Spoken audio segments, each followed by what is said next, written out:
the Icons of Real Estate podcast. Are you ready to learn the proven money-making secrets from top-producing icon agents? Ready to skyrocket your business? This podcast is for you. Tune in every week with your host, Tomasz Fonseca, and find out how to implement proven strategies to 10 times your business. From $3 million to $30 million in just 12 months. Brought to you by the Masters in Real Estate Marketing, Arter SEO.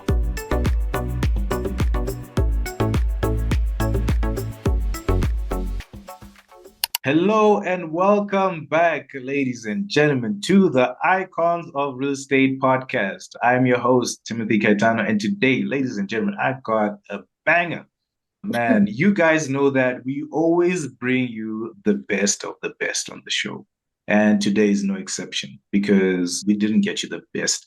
We got you the greatest in the industry. I've said it once that I believe that women are dominating the real estate industry. So I'm really waiting for someone to prove me wrong because today, ladies and gentlemen, I have an amazing woman, a superwoman that has been dominating the industry for over 37 years. All right. She's been dominating this even before I was born.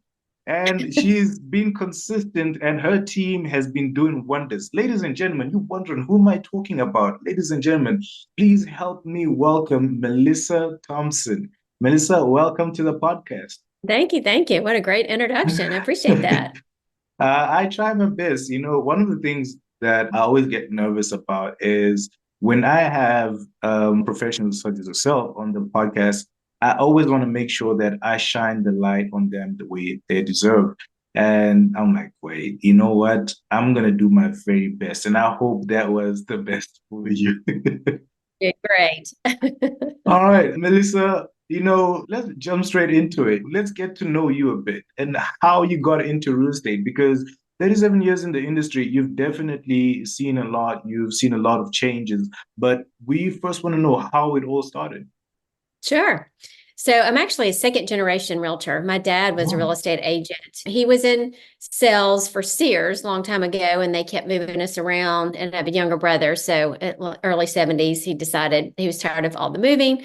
So he got his real estate license. But he was really great about not trying to get my brother and I to go down that path, wanted us to do what we wanted to do, basically. So when I was in college, you were either a nurse or a teacher or a business person. And so I'm like, well, I don't do blood. You know, this is my process of elimination. So I wasn't sure about business. So I was a teacher. So I only taught for 2 years and did not like it. All shout out to the teachers because amazing job, so respecting of you. But it wasn't my cup of tea. So I was living on the other side of Nashville at the time. So I called my dad and I was like, what do you think about me getting my real estate license? And he was like, of course, thrilled. Think that'll be great. And so I got my real estate license there. And that's kind of how it started. And I actually made more money from May to December than I did teaching. Not that's about money, but he was really great, just saying, however hard you work is what you can make. And that's the truth, you know. So if you want to treat it as a part-time job, that's how you get paid. So that was one thing that I took to heart for early on in my career, is to do that. However hard you work is what you make. And that's absolutely true. Wow. Yes. And, you know, I definitely want to give a shout out to all the teachers out there because it's not easy. It definitely isn't easy. Do you feel like there's anything you took from being a teacher that prepared you for real estate?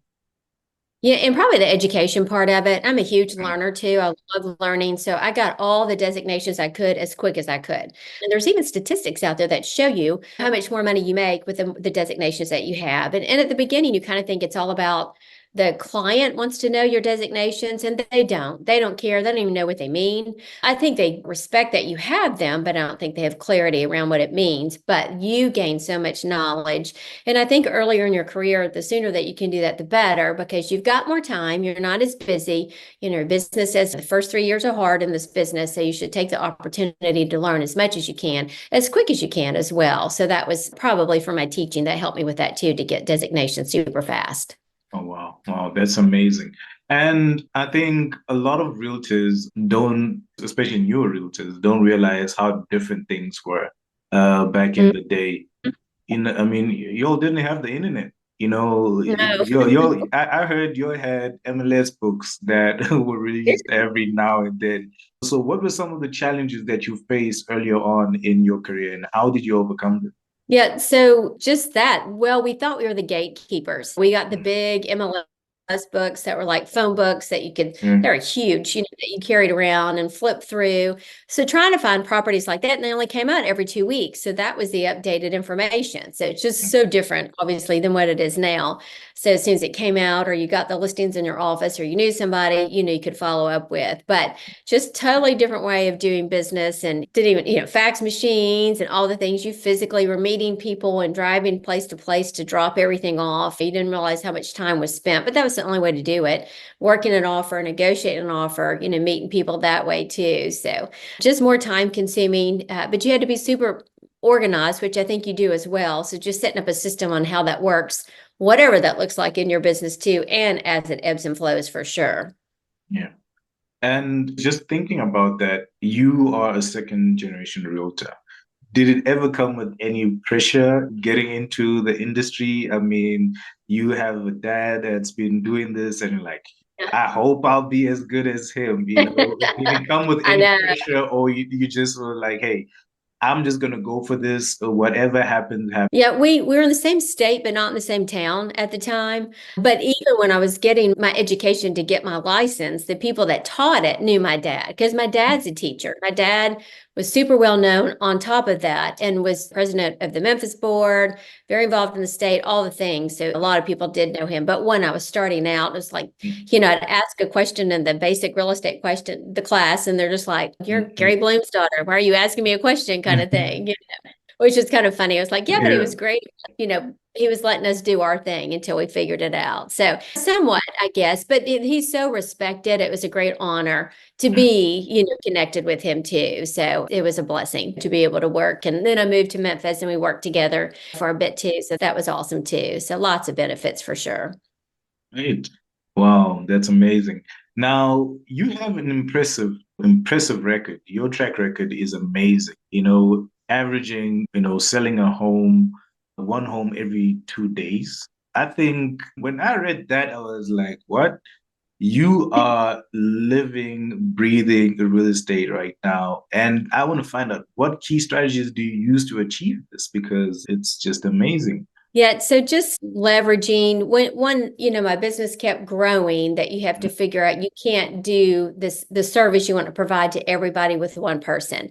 So you Mhm. have to figure out how you're going to leverage yourself and what that looks like. So early on, I had hired an admin for myself and then had a buyer partner to go so you can kind of scale, and then full-blown team from '07 on to that. I mean, honestly, it's just learning. I've had coaches for a long time. I think a coach or a mentor is huge because I think you need to get the room with people that are doing what you want it to do. The great thing about real estate is you can do what you want. I mean, you could sell, the average agent sells 6 to 8, and then we sell over 100. I did 118 in 2019 just with my admin at the time. So, of course, that was before COVID and all of that. And that was super hard. I'm like, okay, I need some help on the listing side of that. You figure out when you start needing to leverage yourself so you don't drive yourself crazy. Grateful for the opportunity, but just putting systems in place so you can continue to grow. So those are the things. Open houses are huge. So I think that's one piece of the business that I've done really, really well at. And that's how I did so well my very first year in the business from teaching, because I did open houses constantly. And that was back then. And I truly think they've come back around again, especially with NAR and all the stuff that's going on with that. We can dive into deep about that too. But open houses to me are huge right now. Great opportunity. Yeah, let's talk about it. Can you share, Okay. the strategies of getting new clients from one open house? How do you go about doing that? Yeah, so 12 to 18 open houses a year is what I did, like 1 to 2 a month. So you're not doing them constantly. But if our mindset is like, if I'm going to take my Sunday afternoon or Saturday afternoon away from my family, I want it to be productive. So a Mm, lot of agents just fly out the door and put a sign in the yard, whatever it is, from 2 to 4, and that's it. Turn the lights on. But we start on Monday. So it's like, all right, we define so our strategy is back to the listing. mm, Statistically, listings should go on the market like Wednesday or Thursday. Statistically is when people start looking, as opposed to the weekend or Monday or whatever. So we know what's coming on the market. So Monday, we're planning for that open house, especially the very first weekend that it's listed. So that's the biggest strategy that we have. We know we're going live Wednesday or Thursday and have the bulk of the showings and open house on that weekend to get a true picture of what the market is for that seller. But then we do advertise it everywhere for the whole week. And then on Friday, well, I do a 5 by 5 by 5 is what we call. So if the house is here, you're going 5 to the left and 5 to the right and 5 across the street. You're the calling them or door knocking and just say, I'm holding the house open, would love for you to come. And then if you would like to know what your net worth is after the home sells, be glad to give you that information if you'd send me your email. So you're going to give, who doesn't want to know what their net worth is? So that's the scripting basically of what that is to the people around in the area as well. And then you held the open house. But I think now people are coming with all this buyer representation. You can come to an open house and not be represented. So it's like when I'm looking for a new car, I go to the car lot when nobody's there. So I feel like that's the kind of thing. So I can look and get a feel of it. Then I'll go back and want to talk to somebody. And that's what we're seeing with open houses. People are like, I can go and look and not have to get into all this buyer representation until I decide. So we've sold several houses this year from open houses that way as well. But we just strategize out. We also I have a book we can send you the information on, and it just says off-market seller list. So it's a binder, it's a notebook, and on the front of it, it says off seller market list. And that says like private for clients only, but you just lay it out there on the countertop. And so those are our market listings that are coming on the market. They're expired listings, but different opportunities for you to tell that prospective buyer that you've got some off-market listings that they could be interested in. So it's like we just have to think of outside how we can help our clients. And that's one way too, that we have access to that. And then like a community newsletter, go to the grocery store and get whatever area that you're in, have a map of the area, know about the HOA. We just need to be knowledgeable about the schools and amenities that were there at the open house and greet everybody at the front door and get them to sign in. We even have a sheet on the front door. It says seller request all the buyers to sign in. So it puts it off on the seller and not as you. And then you have a physical sign-in sheet. I know that you can scan a QR code, you can do all the things now, but I just think that's super important. And then what I've done is like write notes on the back when you meet with them. So it's like he was wearing a red shirt and he was asking me about the park, whatever it may be, and gather their information. And then, of course, video is huge. So whether you get there early in the house before it opens, lock the door, all the lights are on, and make a generic video for everybody that comes in, like, hey, it's Melissa. So glad that you came to 123 Main Street. Happy to see you. If I can answer any questions, just let me know. Whatever you want to say on the video, you can make it generic and then send it to every single person that's come to the open house. Or I could have had a great experience meet with you, Timothy. It's like so nice, and stand in front of something that makes the house different. Is it a great fireplace? Is the kitchen great? Something that people have talked about so they can remember the house too. Because if they're looking at 3 or 4 houses, you want to give them something to remember that. But video is huge. So I think just turn around and giving them a video. And then Monday is Monday Mayhem. So, your sole focus on the next day, if it's Saturday, it's on Sunday, Sunday, Monday, focus on all those people that you met at the open house and not let them go through the cracks, but just implement them in the system and follow up with them on whatever that may look like, just to keep making connections with them and, sell that house, sell another house, just all the different things. So that's kind of an overview of a lot I know about for the open houses. No, we appreciate that. We definitely appreciate that. And for all the realtors out there, or even if you have been in the industry for a bit, one of the things we always try to do is educate and share strategies that make you more successful. Now, I hope you guys are taking notes. If you're watching this on YouTube, I need you to rewind that, because these are tips that are going to help you have more successful open houses. Now, Melissa, 37 years in the industry, you develop different marketing strategies. Can you just take us through that, like how it's evolved over the years, and what are the things that has made it successful for you, your own marketing strategies? Yeah, I call them orphan buyers. If that buyer bought my listing, but not agents that have been in the business a long time or but if you knew maybe they didn't have a great relationship with their agent, I call them orphan buyers. So still sending snail mail, to be honest with you. So it's like, that's having a system for that. Just solds are huge. When you take marketing is when you're all over the city, it's super hard to be uber focused. So having a geographical farm is huge. But my words of advice for that is to have 9 months. It's fun to think I'm going to market this geographical farm, but after 3 months and you have not seen a return, then we quit. So it's like we make all these assumptions. So geographical farm is a long game, and start with 50 houses. It doesn't have to be hundreds, but start with what you can afford and then keep adding on as you see the fruits of your labor. But that's a concentrated effort with your marketing. But we have 4 events a year. So we plan those out for the year. And the best thing about events, I kind of got caught up at one time thinking it was people that showed up, but it's just in the invite. So it's like try to zero base it. So you get your lenders, people that you're giving business to help you with the cost. So we have like a movie day, a pie thing. Everybody's heard all the things, art in the park, whatever it may be. But you invite them 6 weeks ahead of time and then invite them again. So then if you've missed them and they didn't come, it gives you a reason to follow up with them. But then you're following up with your clients and it doesn't make it awkward. I was never like a salesperson. It was like I always just want to give back. And anytime that you invite people to something, they want to give you back something in return. So just did a very good job of keeping up with them in your database and tagging them the right way so you know how to follow up. Then there's a great system for any referral that somebody sends me. They say, Melissa, I work with Bob, not sure where he is, but want him to call you. Bob calls me, then I send them a Starbucks gift card and a thank you note immediately, regardless of whether they did anything with me or not. So it's like just always being appreciative. It's not the fact whether they buy or they don't buy. It's the fact that you want to reward the behavior, basically. It's like they you, so you want to keep it up and that. And so the events help with that. We had a diamond club. So the people that would refer people to us the year would have a special event for them and want to keep them on our diamond club to get special things because they're keeping us top of mind for them as well. Oh, wow. Wow. So, ladies and gentlemen, if you wanted a reason to actually work with Melissa, I think you have it now. Like you will be treated like the VIP. You get VIP treatment. And I think this is something that a lot of agents really need to incorporate in their business because these are the people that are bringing your business, right? Whether you're working with them, they can always bring more people that you can work with. So treating them like they're the most important person in the world, helps them. They feel appreciated. Like, you know what?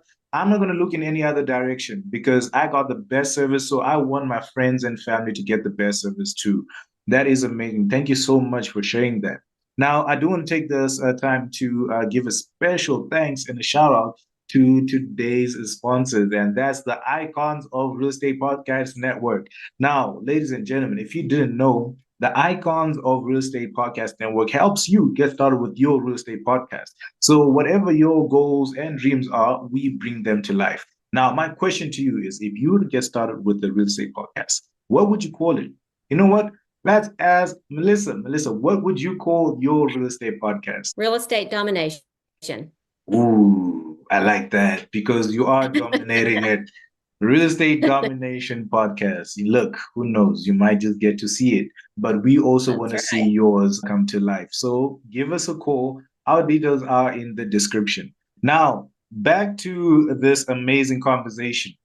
I think I really do want to appreciate the contributions you've made in the industry and also want to highlight some of your success in the industry as well, like being a lifetime member of the multi-million dollar club.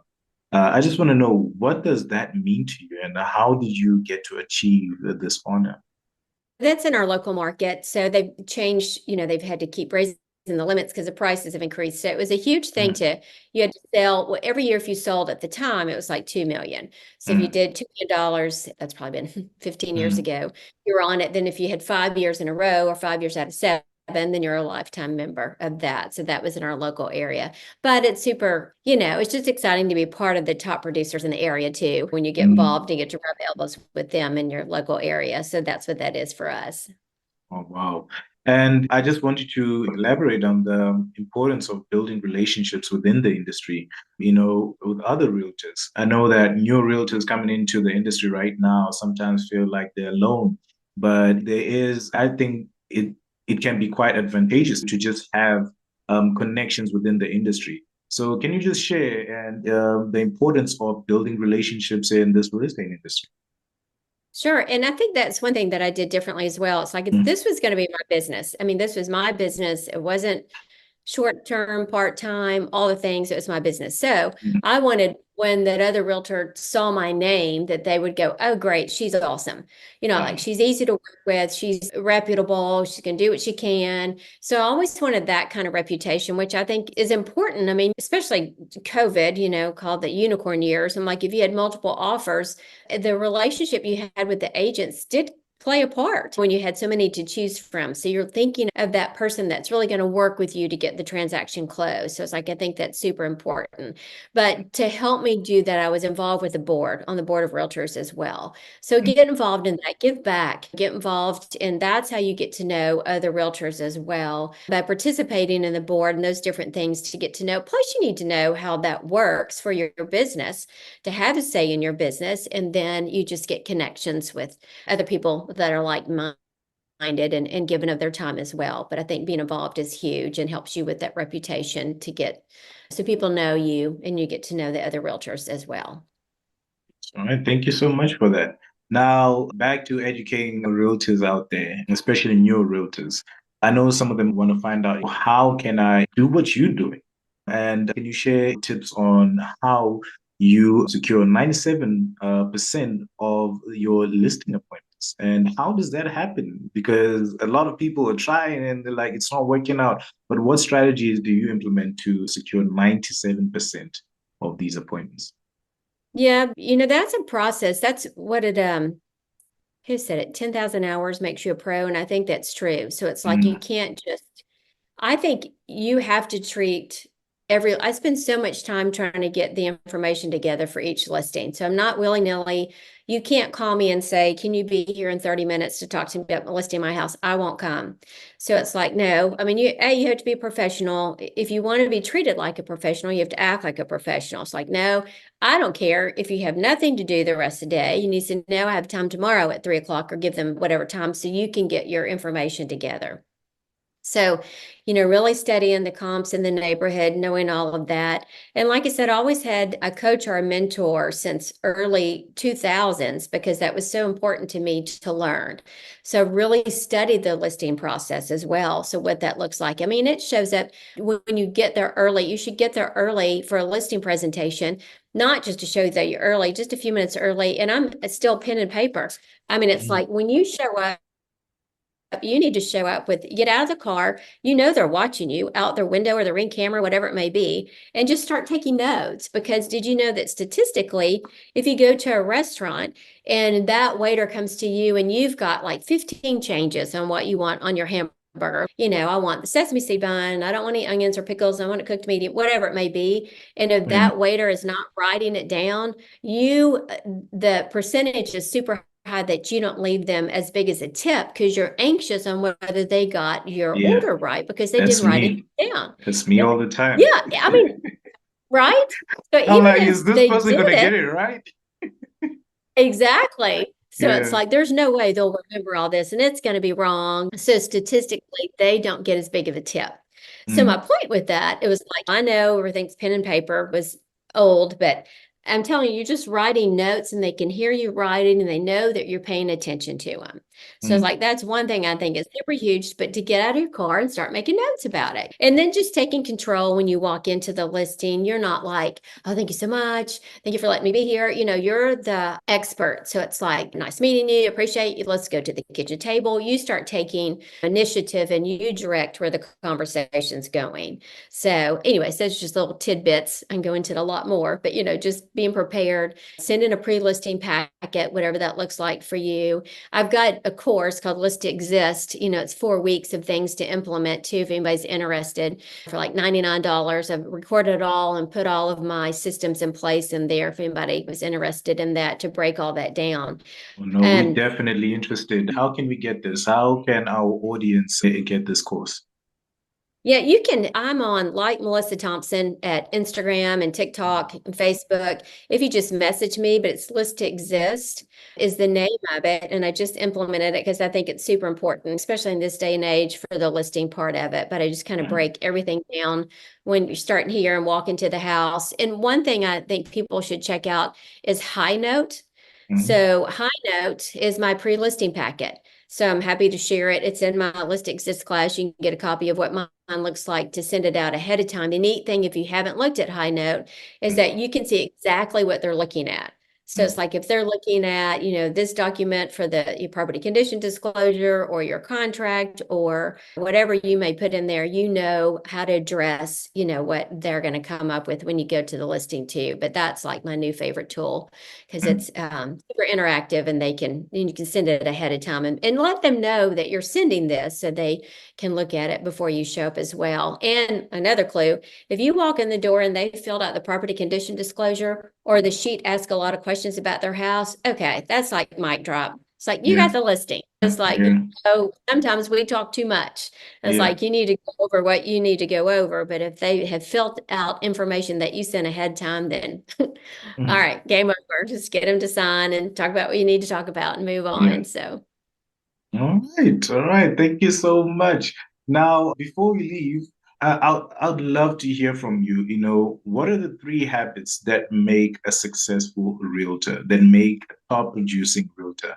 I know with 37 years of experience, you've worked with a lot of people, you've had a lot of people on your team, but there are habits that you see not just within yourself, but within others that has made them successful.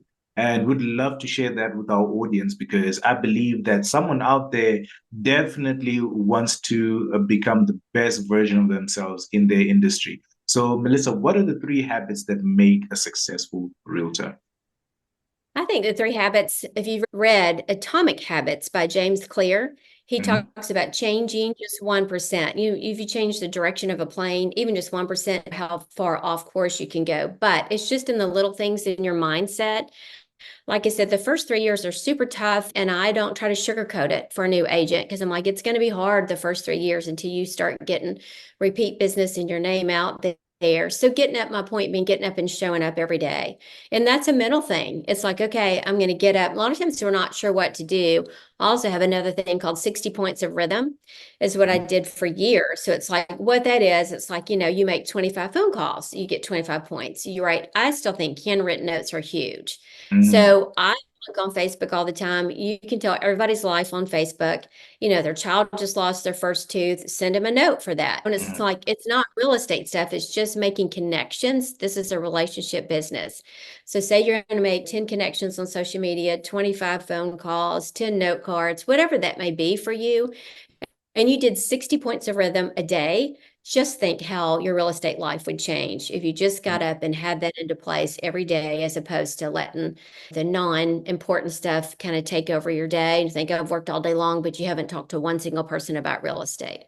So just being very mindful to have time blocking, especially in the morning. We get kind of caught up thinking, well, they're not going to answer, they're not going to do this. It doesn't matter. Time block time every day for lead generation, new business every day, and then lead follow-up, as well. But it's super important. But putting those pillars in your business and doing it consistently, is the best thing. And knowing the area, getting very familiar with what price points are and what it looks like, just driving around, going into homes and getting an idea of what sold, just so when you go to a listing, you can say, oh, it looked like this or it looked like that, and have some knowledge too. Just those kinds of things that you could do every day. So just being consistent, it's a huge mindset. Hey, all right. Thank you so much for that. Ladies and gentlemen, I think today we've definitely given you all the tools that you need to dominate in this industry. And I definitely want to see more ladies become as successful as you are, Melissa, because I believe that you are an inspiration. And look, Ladies and gentlemen, she just told you she has courses out. So listen, this is not your typical pitch where like someone comes on the show and they're like, hey, we have this and that. We make sure that we get professionals that have been in the industry and we promote whatever they're doing because we believe in them. So I want you to do yourself a favor. Go on Melissa's TikTok, her Instagram, send her a message and she's going to hook you up. Listen, you have all the tools that you need for you to be successful. And look, at the end of the day, if you don't take this direction and things don't work out, I just want you to just remember that, hey, we tried to give you tools. We tried to give you tools. Melissa, thank you so much for being on the show. We appreciate you. You are amazing. Thank you so much for your contributions in this industry. And thank you so much for putting other people under your wing, other people that are also becoming successful in this industry.